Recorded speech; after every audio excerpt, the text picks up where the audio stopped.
雲衣台 CWTV。各位同學大家好啊，我係六 E 班嘅余希彤。大家知唔知道今個月係咩月呢？冇錯啦，就係環保月。我會為大家介紹一本有關環保嘅書，叫做《齊來減少製造垃圾》。書入面嘅主角就係佢啦，約瑟，佢係一隻熊仔。媽咪快嚟啊！約瑟喺屋企嘅後花園大嗌：點解唔俾小美着紙尿片啊？哦，天氣咁熱，小美唔着紙尿片會涼快啲㗎。而且使用紙尿片就係減少製造垃圾，呢個係保護地球，讓環境更美好啊！喺日常生活入面，除咗紙尿片之外，我哋仲製造咗唔少垃圾喎。你諗唔諗到有邊啲垃圾啊？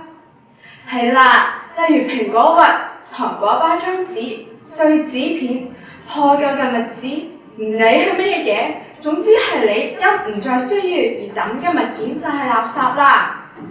清潔工人收集垃圾之後，會將佢哋送去邊度呢？有啲垃圾會燒咗佢，但大部分垃圾都會送去堆填區。啲垃圾啊會喺堆填區度停留好多年㗎，而且仲會傳嚟陣陣惡臭㗎。你知唔知道紙尿片喺堆填區入面要幾多年先可以被分解呢？要經過幾百年先可以被分解㗎。媽咪啊，如果有一日我哋冇地方再拎嚟做堆填區嚟堆放垃圾，咁點算啊？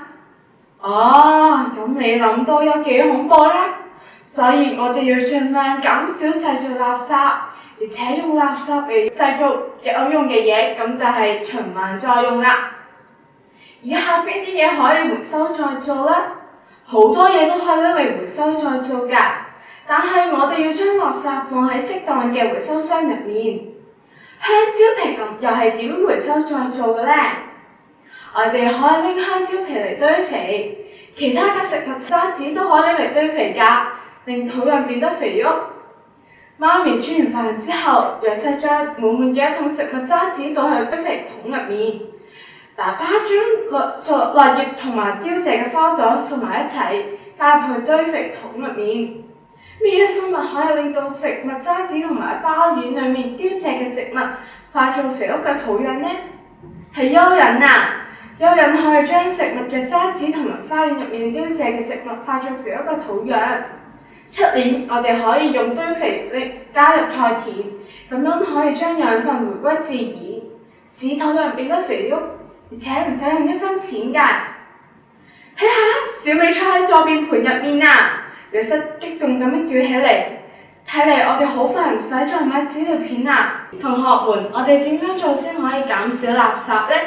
第一，唔好隨便買新嘅嘢；第二，使用可循環嘅物料；第三，將垃圾分類；第四，自備器皿去買外賣；第五，將物品循環使用。其實仲有好多方法可以減少製造垃圾㗎。救救地球，你我有責，多謝各位。